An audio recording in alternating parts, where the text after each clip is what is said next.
হ্যাঁ, এই যে ঘরের এই যে অবস্থা করে রাখছো তুমি দুনু বই নিয়ে। হ্যাঁ, এই যে বিছানার অবস্থা দেখেন, আরেকজন কিন্তু ঘুমাইছে মাত্র থুইছি উনারে। আর এই যে বিছানার এই যে অবস্থা, সারাটা দিন আমি মাত্র যদি এগুলা ক্লিন করি না 2 মিনিট লাগবে না। ওই যে ভালো মানুষ গো, ওই যে আল্লাহ উনি ক্লিন করে দিতেছে। তো এই অবস্থা, আমি যদি এই মাত্র এখন এগুলা ক্লিন করি আবার 2 মিনিট লাগবে না এই অবস্থা হইতে। তুমি কি পরিষ্কার করতেছ? এই দেখেন আমার মেয়ে পরিষ্কার করে দিতেছে। মাশাল্লাহ মাশাল্লাহ মাশাল্লাহ, আল্লাহ আমার মেয়েটাকে নে খায়াত দেখ, বাঁচায় রাখুক, সুস্থ রাখুক, এইটুকুই চাই। হয়েছে, ছোটো বোন উঠতে চাইবো, পরে এমন কাজগুলো করতে পারবো না মা। ও মা কাম করে লই, ওরে আল্লাহ রে, দোনে কাম করতেছে নিজেই, কিন্তু সব কটা মুড়ি ফালাইছে এখন নিজেই। আবার আমি যে বলতেছি শূন্য আইসা, আমি যখন এখানে নিচে শুয়ে রয়েছিলাম, কারেন্ট ছিল না, গরমের জন্য নিচে শুয়ে রয়েছিলাম, আমার মেয়ে আমাকে বালিশ দিছে, আম্মু বালিশটা নেও, নিয়ে আসো। তো আমি তো অনেক দিন যাবৎ ব্লগ দিতেছি না, সবাই জানেন। আমি যে এক্সট্রা ভয়েস ওভার দিব এটা আমার জন্য একটু সম্ভব না, তাই ভাবতেছি এইভাবেই একটু টুকটাক ছাড়ি। এইভাবেই যখন ভিডিও করব তখন সঙ্গে সঙ্গে যতটুকু পারি ভয়েস ওভার দিয়ে দিব। এই বই উঠে যাইব, বই উঠে যাইব, এ পণ্ডিত মানুষ, বই উঠতে যাইব, বইকে তুললো না গিয়ে আসো। তুমি ঘুমাবে, তুমি ঘুমাবে, বোনটা দৌড়ো না। এই যে ওই ছোটো মেয়েটা না, এই মেয়েটার জন্য ঘুমাইতে পারে না। তোমার কি বলছি, ছাড়ো, আসো আম্মুর কাছে আসো, চলো আমরা ওইখানে গিয়ে এগুলো পরিষ্কার করি, চলো আসো আসো। আচ্ছা ঠিক আছে, অস্তে অস্তে নামো, কোলে নিব কেন, তুমি না বড় হয়ে গেছো মাশাল্লাহ। কে এখন আরেকটা চিত্র দেখাই, কিছুক্ষণ আগে মানে আগের যে ক্লিপটা সেটাতে কিন্তু দেখলেন আমার ছোট মেয়ে ঘুমিয়েছিল। এই দেখেন এখন কিন্তু বড় মেয়ে ঘুমিয়ে আছে।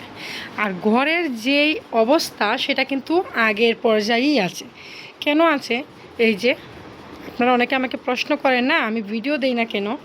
এই যে এখন ছোটোজন উঠে গেছে, বড়জনকে ঘুম পাড়াইছি, ভাবলাম যে ছোটোজন যেহেতু ঘুমিয়ে আছে, বড়জনকেও ঘুম পাড়িনি, আমি ঘর দোয়ার সব কিছু ক্লিন করব, সাথে এইগুলা ক্লিপ নিব, মানে ভিডিও শ্যুট করব।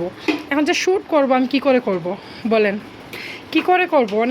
অনেক আপুরে আমাকে প্রশ্ন করেন, জানি ওনারা আমাকে ভালোবেসে প্রশ্ন করেন যে আপু ভিডিও দিচ্ছ না কেন, মানে লং ভিডিও দিচ্ছ না কেন। আমি শর্ট ভিডিও কিন্তু তেমন দিই না, মেয়েরা দুষ্টুমি করে ওইসবের মধ্যে থেকে টুকিটাকি ক্লিপ নেই। তো এই যে এই অবস্থা হলে আমি কি করে দিব আপুরা বলেন। ছোটোজন ঘুমিয়েছিল, ভাবলাম বড়জনকে ঘুম পাড়ায়, এখন বড়জন ঘুমিয়ে আছে, ছোটোজন উঠে গেছে। আর ঘরের যে অবস্থা সেগুলো কিন্তু আগের মতোই আছে। এই যে এই রুমেও কিন্তু কোনো কিছু গুছানো হয়নি, সব কিছু আগের মতোই আছে। মানে আমার যে কি একটা অবস্থা আমি কি বলবো আপনাদের। আমার রান্নাও কিন্তু হয়নি, সকালবেলা আমি কি খাইছি জানেন, ভাত রান্না করছি, ভাত রান্না করে আমি দুধ দিয়ে লবণ চিনি ওইগুলো মিক্স করে দুধ দিয়ে আমি কয়টা ভাত খাইছি। কারণ পেটটাকে তো একটু ঠান্ডা রাখতে হবে, তা না হলে আমি সারভাইভ করবো কী করে, এই বাচ্চাদেরকেই রাখবো কী করে, এই যে এই বুড়িমাকেই রাখবো কী করে। সো এই তো আমার এই অবস্থা, আমার ঘর দরজা এখন যে অবস্থা, মানে যেরকম আগে দেখছিলেন এখনও সেরকমই আছে। ছোটোজন ঘুমানোর কারণে বড়জনকেও ঘুম পাড়াইলাম, বড়জনকে ঘুম পাড়াইতে না পাড়াইতে ছোটোজন উঠে গেল। তো বাস কিচ্ছু করার নেই এখন আর। আমার এই যে বুড়িমা উনি কিন্তু খুবই ফাজিল, ওনাকে নিয়ে কোনো কিছু করা খুব একটা সম্ভব হয় না, উনি যদি জেগে থাকে স্পেশালি। কেননা আমি ওনার পাশে থাকলে এইভাবে উনি খেলবে, আর আমি যখন ওনার পাশ থেকে উঠে যাই তখন একদম কি বলবো নাজেহাল অবস্থা, ওর বাবার কাছেও থাকে না। তানহা তুমি ঘুমাও না কেন, আমি কাজ করব না? হ্যাঁ কাজ করব না বুড়িমা? মাশাল্লাহ, হ্যাঁ সবাই মাশাল্লাহ বলবেন আমার দুইটা মায়ের জন্য। বলো তুমি যে জেগে আসো, তোমার বোনকে ঘুম পাড়াইছি, আমার ঘর দরজা আমি কি করব, প্রত্যেকটা দিন আমি রাত্রে সব কিছু ক্লিন করে রাখি জানেন। এখন আমি দিনের বেলাও যে ক্লিন করি না তা কিন্তু না, করি, ওদেরকে কুলে নিয়ে যতটুকু পারি ততটুকু করি, কিন্তু একদম ডিপ ক্লিন প্রত্যেক দিন রাত্রে আমাকে করতে হয়, তা আবার মাঝরাতে। এই অবস্থা আমার। এক চোপ, আপনি ঘুম থেকে উঠে যাবে, চিল্লাইও না। আপনি উঠে যাবে না? না বলো কেন? আপনি উঠে যাইবে। তুমি যখন ঘুমে থাকো তখন তোমার আপ্পিকে আমি সাউন্ড করতে দেই না, বুঝছো? কাশো কেন? এখন ওয়েদারটা চেঞ্জ হচ্ছে, এই ওয়েদারটা কিন্তু সব থেকে বেশি ডেঞ্জারাস। তাসনিয়া, আপনি ঘুমাইছে? দেখো ওরে আমি যত মানা করতেছি ও তত বেশি চাচাইতেছে। এই দেখেন কত বাজে, কত খারাপ, কত বড় খারাপ মেয়ে। হ্যাঁ, আপনি ঘুমাইছে তো? আপনি ঘুমাইছে না? তাহলে চিল্লাও কেন? বলতেছি না আপনি ঘুমাইছে? আপনি ঘুমাইছে বললাম না? তাহলে চেঁচাও কেন? হ্যাঁ হ্যাঁ, মাশাআল্লাহ মাশাআল্লাহ। আপনি ঘুমাইছো ভূত? তুমি না আমার মা, আমার ছোট্ট মা না তুমি? এক বাবা কই বাবা? চিল্লায় না, মানা করলে আরো বেশি করে। এই পাকনা বুড়ি মানা করলে আরো বেশি করে। এক, এক, এক, এক, এক।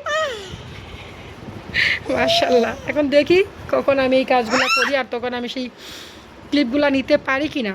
মনে হয় না নিতে পারবো। জানিয়েছে তোমার জন্য মজা আনছে? আচ্ছা ঠিক আছে। আমার মেয়ের গালটার মধ্যে এখানে কি জানি হয়েছে, আল্লাহ আমার মেয়েটা সুস্থ রাখতা। তো এই যে এখন বাজে প্রায় 4টা, বিকাল 4টা হয়ে গেছে প্রায়। আমার কিন্তু এখনো খাওয়া দাওয়া কিচ্ছু হয় নাই। তুমি ভাত খাবে না এখন? ভাত খাবে না? আচ্ছা ঠিক আছে, একটা আপাতত বোনের কাছে দেও, বইনে খেলুক, আর আমরা ভাত খাওয়া লাগবে না। বইনে না খেলে তো আমি ভাত খাইতে পারবো না, নিও না বোনের কাছ থেকে। বইনে আমি ভাত খাবো না, বোনের কাছে একটু থাকুক, খেলুক বইনে। ঠিক আছে দাঁড়াও। তো যাই হোক, এই যে ওরা চিপস খাচ্ছে আর আমি এখন এখানে আমার জন্য, এখানে আছে খাসি তরকারি, আর এখানে আছে কোয়েল পাখি, আস্ত কোয়েল পাখি ভুনা, আর এখানে আছে ভাত। তো আমি এখন ভাত খাবো। আসলে আমি তো রান্না করতে পারতেছিলাম না, অনেক চেষ্টা করতেছিলাম, অনেক গরম ভাত, ও গরম, অনেক চেষ্টা করতেছিলাম ভাত রান্না করছি, তরকারি রান্না করতে পারতেছিলাম। তরকারি রান্না করতে গেলেই তো অনেক কিছু করতে হয়, আপনারা জানেন, পেঁয়াজ রসুন মশলা টশলা তরকারি যা কিছু আছে সব কিছুই তো করতে হবে। এখন আমি এদেরকে নিয়ে করতে পারতেছি না, গরম ভাত, যার কারণে তাসলিমের বাবা আসলে এগুলা পাঠিয়ে দিছে আমার জন্য। তো এখানে আসলে এটা হচ্ছে খাসির তরকারি। এখন এটা দিয়ে আপাতত খাই, পেটের মধ্যে অনেক খিদা লাগছে। হ্যাঁ বলো, তুমি ভাত খাবে না? এটা চিপস। হ্যাঁ, তো আমি এখন খাওয়া শেষে আবার দেখা যাক কোনো ক্লিপ নিতে পারি কিনা। আসসালামু আলাইকুম, সবাই কেমন আছেন? আশা করি সবাই অনেক ভালো আছেন। আলহামদুলিল্লাহ, আমরা আপনাদের সবার দোয়া এবং আল্লাহর অশেষ রহমতে ভালোই আছি। তো এই তো আরও একটি ব্লগ নিয়ে হাজির হয়ে গেলাম আপনাদের সামনে। আশা করি আপনারা এই ব্লগটিতেও আপনাদের ভালোবাসা দেখাবেন এবং সাপোর্ট করবেন। যারা যারা এখন পর্যন্ত ভিডিওটিতে লাইক দেননি তাদের কাছে অনুরোধ রইল, প্লিজ একটি লাইক দিয়ে দেন। আপনাদের একটি লাইক আমাকে কাজ করতে, ভিডিও করতে আরও বেশি উৎসাহ জাগায়। পাশাপাশি ছোটো ছোটো 2জন বাচ্চা নিয়ে, আমার এই রাজকন্যাদের নিয়ে কত কষ্ট করে ভিডিও করতে হয় সেটা তো আপনারা বুঝতেই পারতেছেন। তো যাই হোক, এই ভিডিওটা হলো আমার পুরনো বাসার লাস্ট ভিডিও। আসলে অনেক এরকম ছোটো ছোটো ক্লিপ আছে যেগুলো কিনা আমি আপনাদের সাথে কখনো শেয়ার করতে পারিনি বা শেয়ার করিনি। এখানে আসলে একদিনের কোনো ব্লগ নেই, ভিডিও ক্লিপ যতগুলো এখানে অ্যাড আছে সবকটার মধ্যে আসলে কয়েকদিনের ক্লিপ অ্যাড করা আছে, একদিনের না। তো যাই হোক, কয়েকদিন বলতে 3-4 দিন এরকম হবে। আসলে আপনারা তো জানেন, মাঝখানে তো আমি অনেক দিন যাবৎ কোনো রকমের কোনো ভিডিও, শর্টস, লং ভিডিও কোনো ব্লগই আপলোড করতে পারিনি, আপনাদের সাথে শেয়ার করতে পারিনি। তো এই তো এখন আবারও আস্তে ধীরে তো আপনাদের সাথে নিয়মিত হওয়ার চেষ্টা করতেছি। তো যাই হোক, শুরুতে তো দেখতেই পেয়েছেন 2 মেয়েকে নিয়ে কি একটা পেড়ার মধ্যে দিয়ে আমার দিন কাটে। তো যাই হোক, এই পেড়ার মধ্যেই কেন জানি একটা শান্তিও খুঁজে পাই। কেননা এই মেয়েরা যেমন আমার পেড়ার কারণ, কষ্টের কারণ, ঠিক তেমনি এই মেয়েরাই কিন্তু আমার জীবনের সবচেয়ে বড় সৌন্দর্য এবং শান্তির কারণ। তো এই তো শুরুতে তো দেখতেই পেয়েছেন মেয়েদেরকে নিয়ে কি একটা অবস্থায় থাকতে হয়। সামান্য ঘরটা পর্যন্ত আমার গুছাতে অনেকটা বেশি যুদ্ধ করতে হয় ওদেরকে নিয়ে। মানে একজন ঘুমালে আরেকজন উঠে যায়, আরেকজন ঘুমালে আরেকজন উঠে যায়, এরকম একটা অবস্থায় আমাকে যেতে হয়। তো যাই হোক, খাওয়া দাওয়া তো করতেই পারলাম না। সকালবেলা কী যেন খেয়েছিলাম, তারপর আবার দোকান থেকে আনিয়ে খেলাম। এরপর আবার তাসনিমের বাবা, এটা হচ্ছে পরের দিনের ক্লিপ। তাসনিমের বাবা আসলে আমাকে, আমি যেহেতু খাসির চর্বি খেতে খুব বেশি পছন্দ করি, শুধু খাসির না, চর্বি জাতীয় সব কিছু আমার খেতে অনেক বেশি পছন্দ। তো তাসনিমের বাবা খাসির চর্বি, যেহেতু আমাদের দোকানে কাচ্চি বিরিয়ানি রান্না করা হয়, আসলে আস্ত খাসি আনা হয়, তো সেখান থেকে আমাকে এই চর্বিগুলো পাঠিয়ে দিয়েছে। আর এই চর্বিগুলো এত সুন্দর ছিল, আমি রান্না করে খেয়েছি। আসলে চর্বি না বেশি খাওয়া যায় না। আমরা দেখবেন অনেক কিছু পছন্দ করি, সেগুলো কিন্তু মানে আমরা যেরকমভাবে চিন্তা করি যে খাবো, ওইরকমভাবে আসলে খাওয়া যায় না, খাওয়া হয়ে ওঠে না। তারপরে তো পেঁয়াজ রসুন সব কিছু কাটাকুটি করে নিলাম, আর চর্বিও আমি সুন্দর করে কেটে নিচ্ছিলাম। আমার মেয়ে আমাকে হেল্প করতেছিল। এরপর আবার ট্যাংরা মাছ দিয়ে টমেটো দিয়ে মানে ভুনা ভুনা করবো। আসলে তাসলিমের বাবা তো আর চর্বি খাবে না, ওর জন্য আসলে এরকম করা। তো শুধু ওর জন্য না, আমিও খাবো। চর্বি তো শুধু চর্বি তো আর খাওয়া যায় না, তাই চর্বি ভুনা এবং টমেটো দিয়ে ট্যাংরা মাছের ভুনা করলাম। তো এই তো তারপর পরের দিন আমরা তাসনিমকে নিয়ে আমরা মা মেয়ে চলে গিয়েছিলাম ছাদে একটুখানি বাইরের হাওয়া বাতাস খাওয়ার জন্য। কেননা ওই বাসাতে তো জানলা বাতাস বা আলো বাতাস আসার কোনো রকমের কোনো স্কোপই ছিল না। তো আমরা মাঝে মধ্যে একটু যেতেই হতো বাচ্চাদের নিয়ে, কারণ বাচ্চাদের না একটু খোলামেলা পরিবেশের খুবই বেশি প্রয়োজন। তো যাই হোক, আমরা ছাদে গেলাম। ছাদে গিয়ে তো দেখলেন অনেক বৃষ্টি হয়েছিল আগের দিন রাত্রে। তো অনেক ঝড় তুফান হওয়ার কারণে যেগুলো কিনা মাঠ ছিল সেগুলো এখন পুকুর হয়ে যাচ্ছে, এই একটা অবস্থা। তো দেখতেও কিন্তু আবার সুন্দর লাগতেছিল। যাই হোক, তারপরে তো আমরা ঘোরাফেরা করে তাসনিমের বাবা আম নিয়ে এসেছিলো রাত্রে, সেই আমগুলো আমরা কেটে নিলাম। আম দিয়ে ট্যাংরা মাছ দিয়ে ঝোল করব। আর এই আমগুলা দিয়ে আমার মেয়েকে আমার মতো করে একটু কম ঝাল হালকা মিষ্টি দিয়ে আমার মেয়েটাকে আমি একটু আচারের মতো করে দেবো। কেননা ওর টক জাতীয় মানে টক খেতে অনেক বেশি পছন্দ করে, আচার বা টক জাতীয় সব কিছু খেতে অনেক বেশি পছন্দ করে। তো এরকমভাবে তো নষ্ট হয়ে যাবে, তাই ভাবলাম যে একটু মুরব্বার মতো করে হালকা একটু আচারের মতো করে দিই, যাতে ও 2-3 দিন নিয়ে খেতে পারে। আমরাও খেলাম মাঝখানে, আমার মেয়ের উছিলা আমরাও খেয়ে নিলাম। তো এখানে আবার ট্যাংরা মাছ দিয়ে আমি আম দিয়ে টক রান্না করতেছি। আমার না টক খেতে অনেক ভালো লাগে, স্পেশালি আম দিয়ে, আম, বড়ই, জলফাই এগুলা দিয়ে দেখবেন ছোটো মাছ দিয়ে টক রান্না করলে কিন্তু অনেক ভালো লাগে। তো আমার আম্মু এরকম রান্না করতো, আমরা খেতাম, আমার অনেক ভালো লাগতো। তো এখানে আমি আসলে সেটাই করতেছি। আর মাছটাকে আমি হালকা ফ্রাই করে নিয়েছি, বেশি ফ্রাই করি নাই, যেহেতু এটা মানে ফ্রিজের মাছ, এই জন্য আর কি।